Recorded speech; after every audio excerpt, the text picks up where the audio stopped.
The world just handed you a story that the mainstream media is barely keeping up with, and if you think this is only about a narrow strip of water in the Persian Gulf, you're missing the entire point.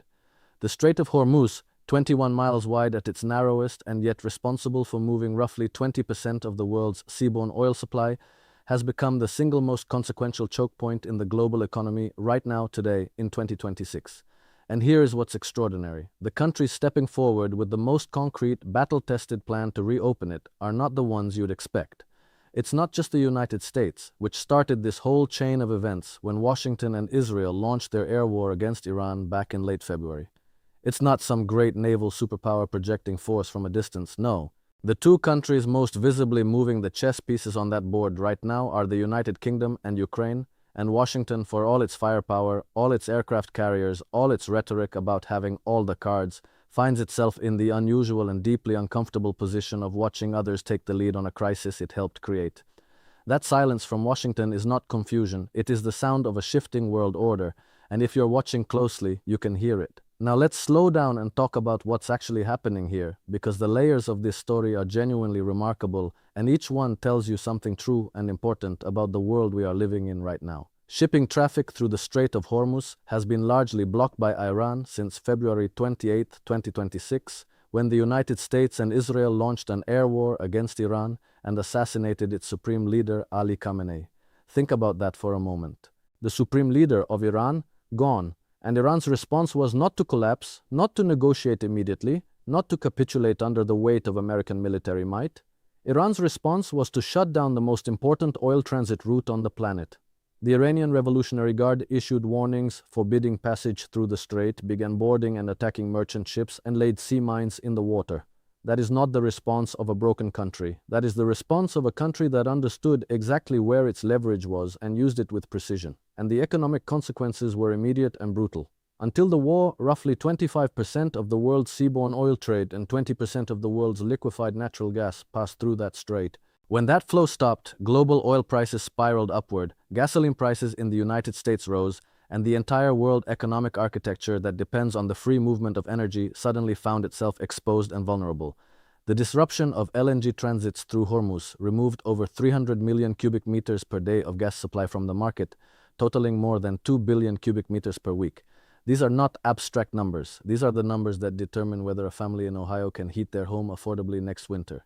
These are the numbers that decide whether manufacturers in the American Midwest can keep their energy costs manageable. The Strait of Hormuz is not a foreign policy problem. It is an American kitchen table problem, and it arrived there the moment the first missiles were fired. So what did Washington do? Initially, Trump made the kind of loud, maximalist demands that his administration has become known for. He threatened to unleash, and I'm paraphrasing only slightly, what he called hell on Iran if the strait wasn't reopened. He ordered the Navy to be ready to shoot at any boat laying mines. He ordered the military to continue blocking Iranian ports and to remain ready and capable of action. But here's what happened in practice. The strait remained blocked. The threats did not immediately move Iran. And as the days turned into weeks, as the economic pressure began to mount domestically, as gas prices climbed and Republicans started getting nervous about the 2026 elections, the picture that emerged in Washington was not one of confident, decisive global leadership. It was one of a superpower discovering the limits of military power applied to economic choke points, and this is where the story gets genuinely fascinating, because into that vacuum stepped two countries that nobody in a conventional analysis would have expected, Britain and Ukraine. The United Kingdom and France jointly launched a major global maritime security initiative for the Strait of Hormuz, led by UK Prime Minister Keir Starmer and French President Emmanuel Macron, aimed at ensuring safe navigation through one of the world's most critical maritime choke points. More than 40 countries were pulled into the coordination process.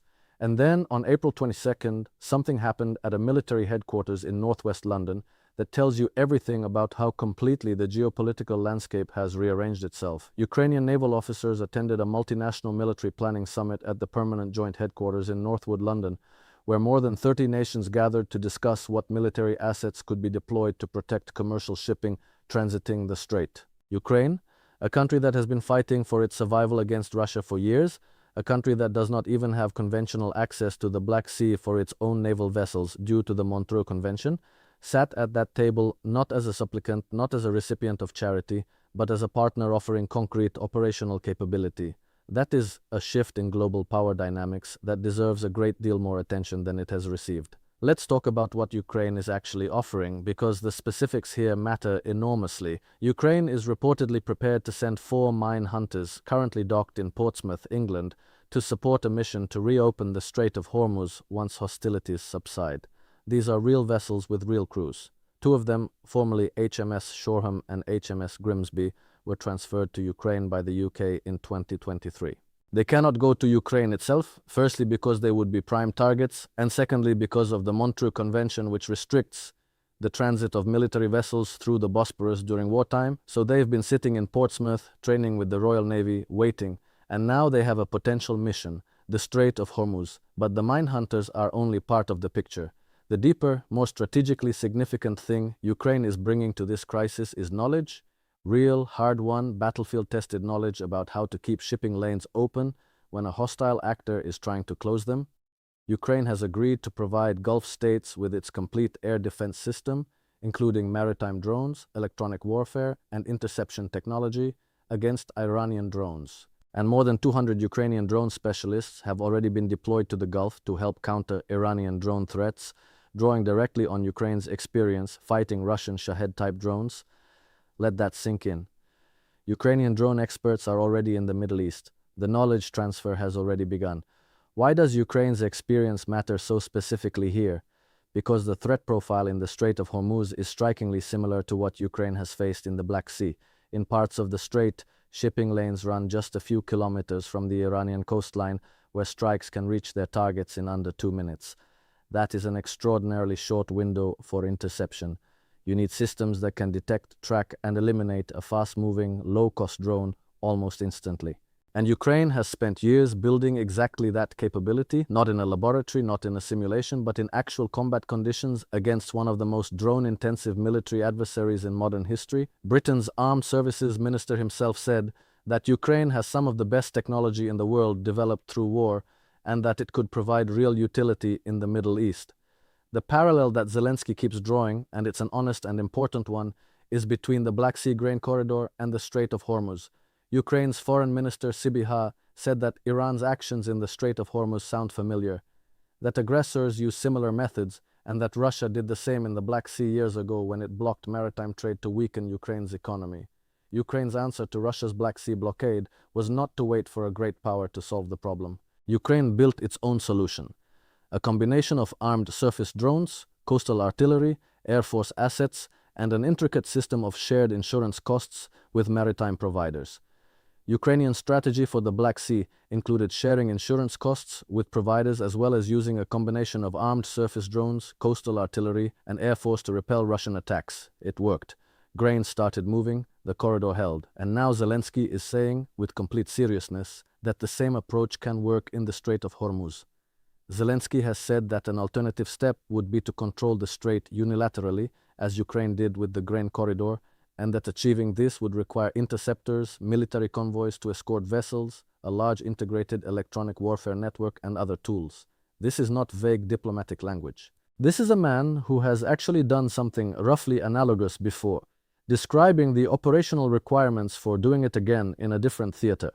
Whether the international community takes him up on it or not, the fact that Ukraine is now the country offering this level of concrete, tested strategic thinking is a remarkable development. Now let's bring this back to Washington, because the American dimension of this story is deeply uncomfortable for those who have been accustomed to seeing the United States as the indispensable power that solves every global crisis on its own terms. Trump threatened to stop supplying weapons to Ukraine unless European countries joined a US military effort to open the Strait of Hormuz. Think about the logic there for a moment. The United States started a war with Iran. That war caused Iran to close the Strait of Hormuz. The closure damaged the global economy, including the American economy. And Trump's response to Europe's reluctance to join in cleaning up the consequences of that war was to threaten to cut off weapons to Ukraine, the country that is now offering the most practical, battle-tested solution to the very problem Washington created. There is a kind of geopolitical irony in that sequence of events that almost defies description. One official described Trump as rather hysterical over Europe's refusal to monitor the Strait of Hormuz, and Europe, for its part, was not simply being obstructionist, Britain and France were reportedly unwilling to deploy ships, while there remained a strong possibility of continued fighting between the United States and Iran. That is a rational military position. You do not send your naval vessels into an active war zone to protect shipping lanes when the war itself has not concluded. The British and French calculation was that the post-ceasefire environment, once genuine stability was established, would be the moment to move, and Ukraine's mine hunters, sitting in Portsmouth, would be part of that deployment. What you're witnessing here is something that geopolitical analysts will be writing about for years. It is the moment when Ukraine transitioned in the eyes of the international community from a country receiving security assistance to a country providing it. Analysts have described Ukraine's wartime innovations as demonstrating its ability to deliver practical security solutions and described the Middle East crisis as a window of opportunity for Ukraine to expand defense cooperation while strengthening its geopolitical role. Ukraine has signed 10-year defense agreements with Saudi Arabia, Qatar, and the UAE. For Kyiv, the deals with the Gulf states are an opportunity to open its arms exports on a global scale, improve its own air defense against Russian ballistic missiles, and secure financially lucrative deals for its homegrown defense sector. A country that not long ago was entirely dependent on Western arms deliveries is now selling its own weapon systems and defense expertise to Gulf states. That is a transformation of strategic identity that no one fully predicted, and Britain's role in this is equally worth examining. Britain is not simply being a good ally to Ukraine here. Britain has a profound strategic interest in the Strait of Hormuz. Europe gets 12 to 14% of its LNG from Qatar through the strait. Britain is also deeply invested in maintaining the rules-based international order that governs freedom of navigation, and Britain, like Ukraine, has recognized that the traditional American guarantee of global maritime security cannot be taken for granted in the way it once was. Britain is home to a plant making Ukrainian interceptor drones that started production in February, and another UK-headquartered Ukrainian military tech company produces the Magura Sea drone. The industrial cooperation between Britain and Ukraine in the defense technology space is not incidental. It is structural. They are building things together, and those things are now relevant to a crisis in the Persian Gulf. The deeper truth that this whole episode reveals is about the reorganization of global power.